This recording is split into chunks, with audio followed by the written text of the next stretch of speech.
สวัสดีค่ะขอต้อนรับสู่ช่อง My สะพายตุรกีนะคะวันนี้มาชวนทำขนมปังตัวนี้กันความที่อยากกินเบเกอร์ด้วยบาร์เกอร์หรือเบเกอร์มีนาก็ไม่รู้จะออกเสียงยังไงอะนะเขียนมาให้ทีนะคะคืออยากกินแฮมกับชีสด้วยก็เลยออกมาเป็นอย่างนี้อันนี้คือตัวแบบตัวปกติจะมาชวนทำตัวนี้ค่ะตัวปกติเนี่ยมีนาไม่ทำมีนาจะมาทำตัวที่แบบว่ามันโปะชีสอยู่ข้างบน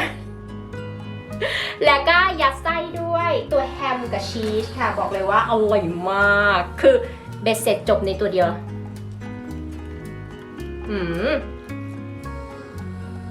มันนุ่มในนะคะแล้วมันมีฉ่ำชีสแล้วก็มีความหอมของแฮมที่เราใส่ลงไปใครอยากใส่เบคอนก็ใส่ลงไปนะจะบอกเลยว่าสูตรนี้ใช้แค่น้ำขอเคี้ยวก่อน สูตรนี้ทำไม่ยากเลยค่ะนวดมือแล้วก็มีแค่6ชิ้นสามารถเก็บไว้ในตู้เย็นได้นะคะพอจะทานเนี่ยค่อยเอามาอุ่นอย่างตัวเนี้ยจะทานแล้วค่อยเอามาอุ่นเราจะปาดนะคะใส่สลัดอะไรลงไปก็ได้เพราะว่าข้างในก็มีแฮมกับชีสอยู่แล้วเนี่ยเพราะฉะนั้นมีนาแนะนำเลยรวมละตอบโจทย์คนไทยไปเริ่มทำกันเลยค่ะก่อนไปนะคะอย่าลืมฝากกดไลค์กดแชร์แล้วก็ติดตามให้ก่อนเนาะ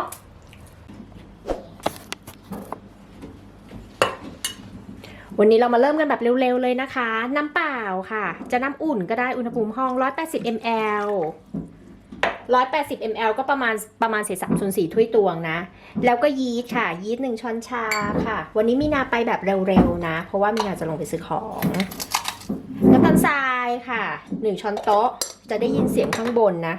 กึดกึดกึดกึดกึดกึดได้ยินไหมได้ยินแป้งวันนี้ใช้แป้งสาลีอเนกประสงค์นะคะประมาณ2ถ้วยตวงกับอีกเศษ1/3ถ้วยตวงประมาณนี้เลยใส่ลงไปชั่งมาให้เรียบร้อยแล้วค่ะสำหรับคนไม่มีถ้วยตวงเนาะแล้วก็เกลือป่นค่ะประมาณครึ่งช้อนชาถ้าใครอยู่เมืองนอกนะคะใส่เกลือป่น1ช้อนชาไปได้เลยเพราะว่าเกลือป่นเมืองนอกเนี่ยเขาไม่เข้มนะเพื่อนบ้านข้างบนก็น่าจะทำความสะอาดบ้านนะคะก็เลยมีเสียงเนาะไม่เป็นไรเท่านี้ค่ะวันนี้เป็นสูตรเท่านี้จริงๆจะแป้งใช้แป้งขนมปังได้นะคะไม่ถึง2ถ้วยตวงกับอีกเศษ1/3ถ้วยตวงก็ได้หรือจะมากกว่านี้ก็ได้ช่างเป็นโรยนะคะโรยแป้งนิดนึงแล้วก็เอาแป้งมาไว้กับโต๊ะนะคะแล้วเราก็จะพักแป้งไว้ประมาณ10 นาทีค่ะหลังจาก10 นาทีแล้วนะคะแล้วก็มานวดอันนี้เป็นเทคนิคนะจะได้นวดง่ายๆคือเราจะนวดเลยก็ได้ค่ะกับเครื่องกับเครื่องนะคะเราสามารถนวดเลยได้นะคะจนเขานุ่มเขาเนียนหายเป็นเนื้อเดียวกันแต่ว่าถ้านวดมือเนี่ยนะคะแนะนำให้พักแป้งก่อนสัก10 นาทีแล้วก็มานวดต่อมันจะนวดง่ายขึ้นค่ะนี่เป็นประมาณนี้ค่ะพอแล้วเราก็จะพักแป้งนะคะประมาณ30 นาทีให้แป้งขึ้น1 เท่าตัวแล้วเราก็มาทำต่อค่ะเดี๋ยวเราแบ่งเป็น6 ก้อนนะคะก็แบ่งเป็น6 ก้อนค่ะก้อนละ83 กรัมหรือใครจะแบ่งอย่างนี้ก็ได้แบบก้อนไม่เท่ากันก็ได้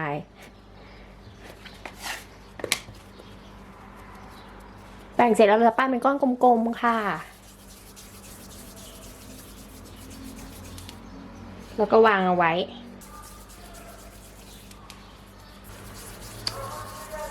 นี่แบบนี้พักไว้เลยจ้ะ20 นาทีค่ะ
จะพักแป้ง20 นาทีนะคะทำแบบนี้ทั้งหมดเลยเสร็จแล้วก็พักแป้ง20 นาทีนะคะต้มน้ำนะคะภาชนะทรงลึกนิดนึงลึกแล้วใช่ไหมลึกแล้วค่ะอันนี้ลึกแล้วขี้เกียจเอาอันอื่นอะต้มให้เดือดนะคะ หลังจากน้ำเดือดนะคะเราจะรีแก๊สแล้วก็ใส่น้ำตาลทรายค่ะลงไป1 ช้อนโต๊ะหรือใส่เบกกิ้งโซดาลงไปก็ได้คนใส่น้ำผึ้งก็ได้เปลือกเขาจะได้มีรสชาตินิดนึง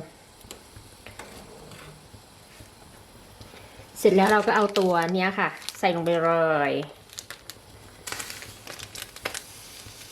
ต้มค่ะข้างละ10 วิ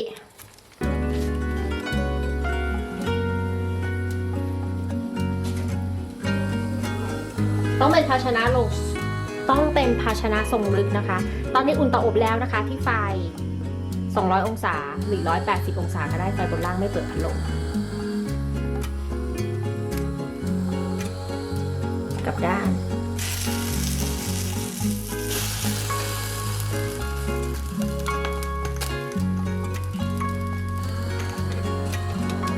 เสด็จน้ำค่ะแล้วไปวางบนถาดได้เลยจ้า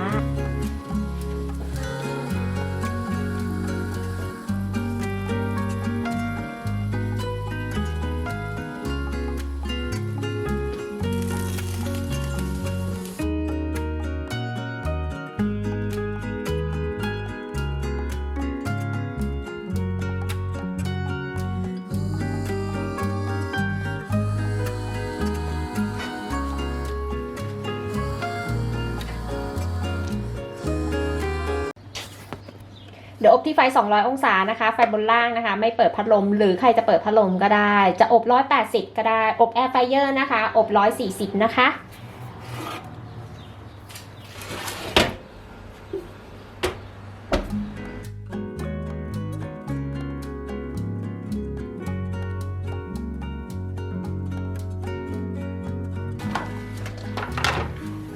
อบแล้วนะคะประมาณ13 นาทีก็จะได้ออกมาเป็นแบบนี้มินาก็จะเอาชีสเนี่ยค่ะจะเป็นพาร์เมซานก็ได้หรือว่าจะเป็นสีไหนก็ได้วางลงไปแบบนี้คือเราจะแค่ให้ชีสเนี่ยค่ะเขาแบบอ่อนตัวลงเท่านั้นเอง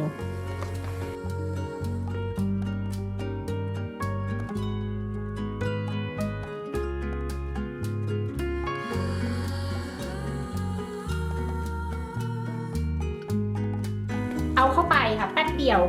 พอชีสเขาอ่อนตัวลงปุ๊บเราก็เอาออกมาได้เลยค่ะไม่จำเป็นต้องชีสเขาไหม้นะออกมาแล้วค่ะเห็นไหมคะแป๊บเดียวค่ะเอาเข้าไปแป๊บเดียวเท่านั้นเองไม่ถึงนาทีอ่อนตัวแล้วก็เอาแค่นี้ค่ะมีนาเอาแค่นี้นะ